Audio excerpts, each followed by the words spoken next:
I know people saying, oh yeah, he's much bigger.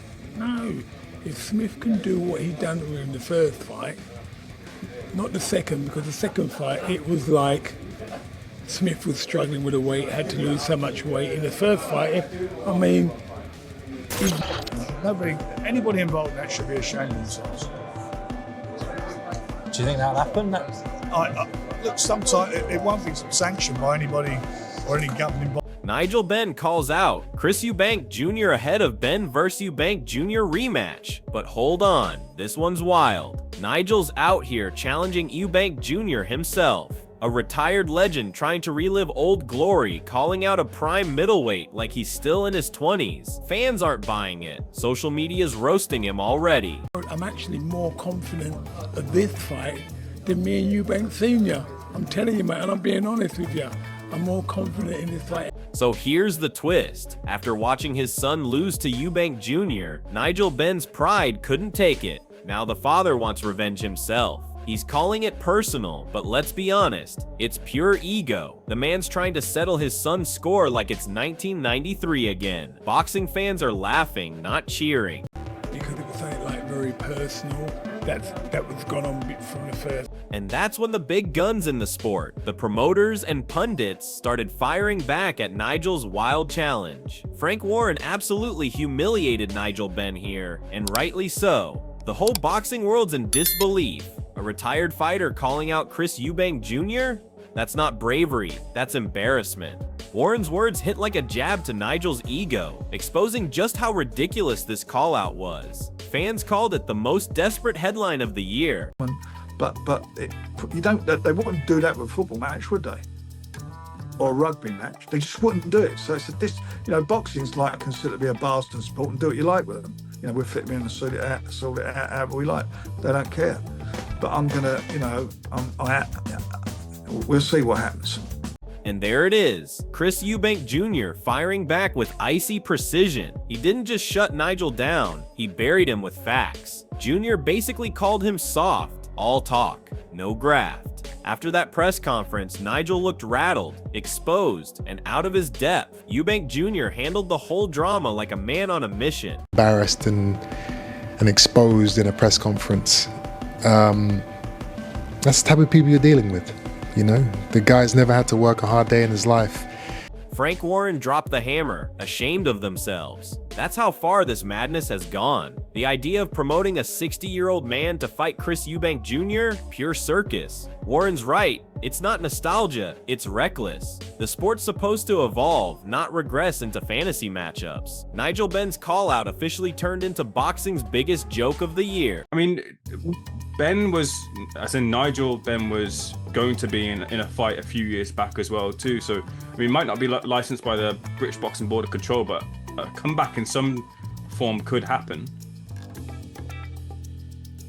I don't think anybody's going to be looking to be promoting Chris Eubank Sr. If they do, they should be ashamed. Johnny Nelson nailed it. Conor Benn gave it everything, but the experience gap was just too wide. Eubank Jr. outclassed him in every department: composure, ring IQ, timing. Conor showed heart, sure, but heart alone doesn't win at elite level. Nigel can make all the noise he wants, but Jr. already proved who the real fighter is. The right man won. Simple as that. A really good fight. I think it was a lot closer than what it was.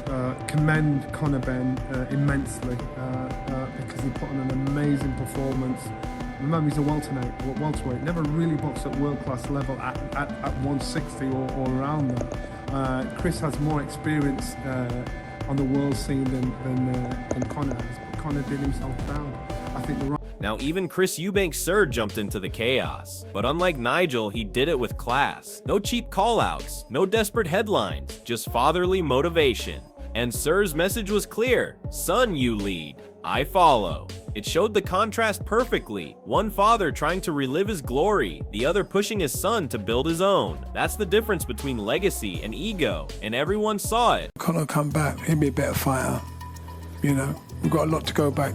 Well, not a lot to go back, just to be able to take his time. And here comes Nigel Benn's boldest claim yet, saying Eubank Jr. won't last 4 rounds? That's pure delusion. He's comparing Liam Smith's clean combinations to Conor's wild swings. worlds apart. Conor might walk around at 12 stone, but fighting there is a whole different story. Fans couldn't believe Nigel's words. They called it fantasy talk from a frustrated father. The man's pride is blinding him, plain and simple. You could, It's silly bollocks. Threaten my dad again. Watch what happens to you. I'm not threatening him. I'm just letting him know. Do you hear what I said? Do you hear what I said? There's no Do you hear what I said? Well, he did get his arms around your neck. Leave it, I got it, Mark, I can handle this, mate, I'm old school. But then, Bomac, Eubank Jr.'s trainer, stepped in and shut the whole narrative down with brutal honesty. Bomac said what everyone was thinking. There's no way Conor Benn beats Chris Eubank Jr. The first fight told the whole story. Eubank dominated mentally, physically, and tactically. From the pressers to the ring, he owned every moment.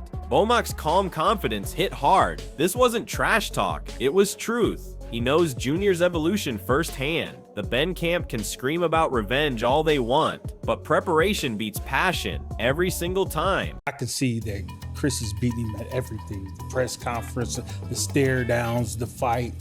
To me, he got his number, you know.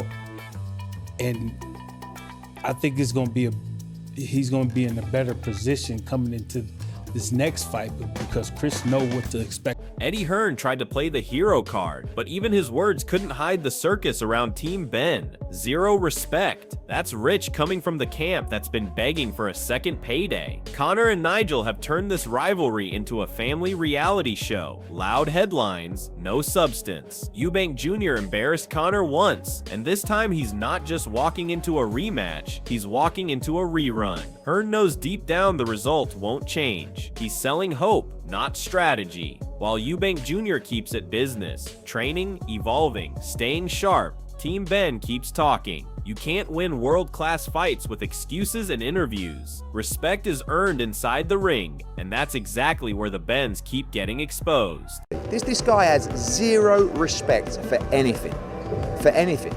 And I hope people can see through it. Some will, some won't. But if you can't see them, I mean, that's a lot of what happened up there was just wrong. So listen, we go to work and we're in to win the fight. It's going to be different this time. Last one. Conor Benn talking about respect is pure comedy. The man got outboxed, outclassed, and still thinks Eubank Jr. was scared?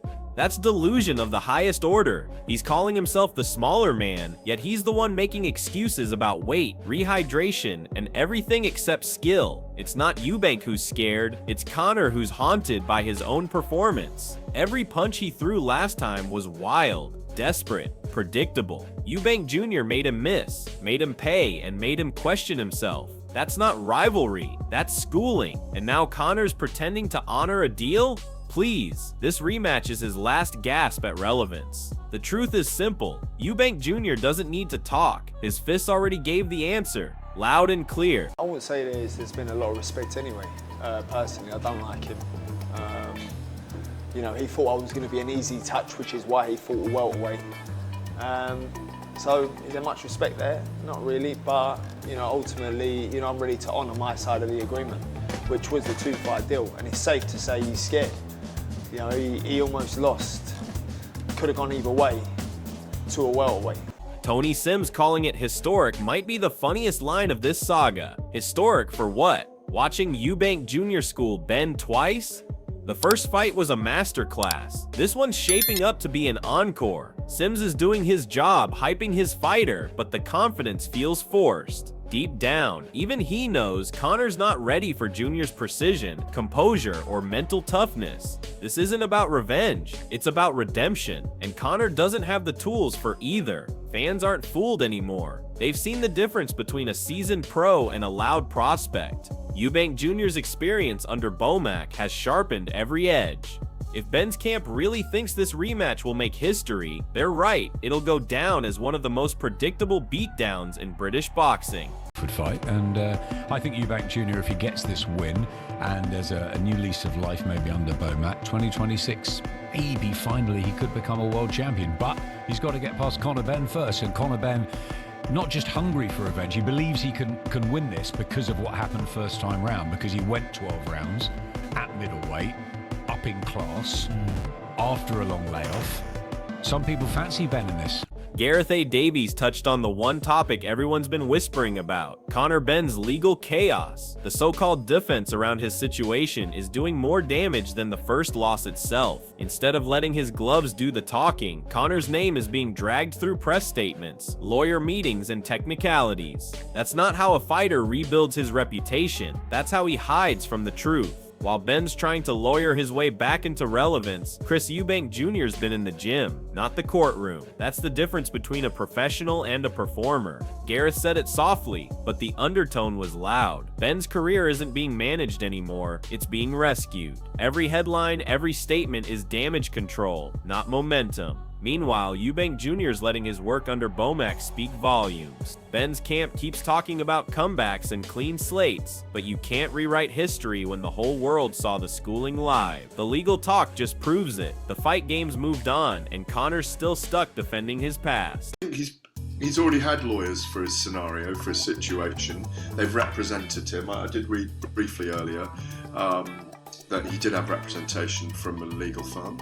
Dave Allen's take hit home. The rehydration clause is a joke, and he's right. It's another excuse for Team Benn to justify their inevitable failure. Instead of focusing on game plans and conditioning, they're moaning about clauses, scales, and sizes. But the truth is, Eubank Jr. didn't need clauses to beat Benn the first time. He won because he's smarter, more composed, and more seasoned. Allen's words expose something deeper. Benn's camp always needs a reason, a narrative, a built-in excuse, weight cuts, rehydration, size disadvantage. It's a broken record. Eubank Jr. faced Liam Smith twice and never cried about technicalities. He adapted, evolved, and came back stronger. That's what real fighters do. If Benn's worried about hydration, maybe he's not ready for middleweight at all. The sport doesn't wait for comfort. It rewards those who embrace the grind. Dave Allen didn't just make a medical point, he made a moral one. The only unsafe thing here isn't the weight, it's the delusion coming from the Benn corner. Whatever else, but they're just not the same size. Rehydration clauses should not be a thing in boxing. I know IBF have a £10 morning after ruling, but it's just not safe. The term rehydration clause don't sound safe. Rehydration clause, just don't agree with it. Eubank's been up at super middleweight, and now they're going to drag him down to near light middleweight. I don't like it. Eddie Hearn's tone says it all. He's worried. A second straight loss for Conor Benn would be catastrophic. The promoter can spin it however he wants. Wrong weight, different focus, bigger challenge, but the truth is brutal. If Conor loses again, his star fades for good. Hearn knows it, the fans know it, and somewhere deep down, Conor knows it too. The middleweight experiment isn't about proving himself, it's about desperation. They're gambling on a miracle that isn't coming. Chris Eubank Jr.'s mindset has evolved under Bomac. He's more technical, less emotional, and laser focused. Benn, on the other hand, is trying to rebuild his reputation while drowning in excuses. Eddie's trying to sell hope to a crowd that's already seen the ending. What does it do to Conor Benn's career trajectory if he does lose again? Look, I mean, you never want back-to-back defeats. Obviously, we know the future is at 147. We've got Lewis Crocker here, you know, there's a shot at the world title. But losing is a disaster for Conor. Yeah, I can dress it up to you and say, it's up at middleweight, it doesn't really matter, now we go. But that's not what Conor Benn's about. You see a different Conor Benn in there today, because all he's focused on is the performance and the fight and getting the victory on. Duke McKenzie nailed it. This wasn't just a fight, it was a spectacle. But while the event delivered, the storyline exposed the truth. Eubank Jr. stood tall. Benn and his camp crumbled under pressure. Duke's right, few nights create that kind of energy. The tension, the buildup, the pure British boxing theater. But beneath the lights and noise, it became clear who belonged and who didn't. Eubank Jr. controlled the ring like a man born for the big stage. Benn looked like someone trying to convince himself he belonged there. The crowd saw it. The analysts saw it. Even Nigel, sitting ringside, saw his son outmatched by the very name he tried to disrespect. And that's the poetic twist. For all the talk about revenge and family pride, it was the Eubank legacy that rose higher. Duke praised the event, yes, but behind his words was a truth the Benn family won't like. The better man, the smarter camp, and the stronger name all carried one banner: Eubank Jr. Yeah, like I say, the fight wasn't a letdown because it was a good fight. But as an event, You won't get a better event than that, and they'll have to go some actually to surpass that, or even equal that. Let's just hope they get the same turnout in terms of the numbers, people going through the live gate and watching that fight, because it was a great event.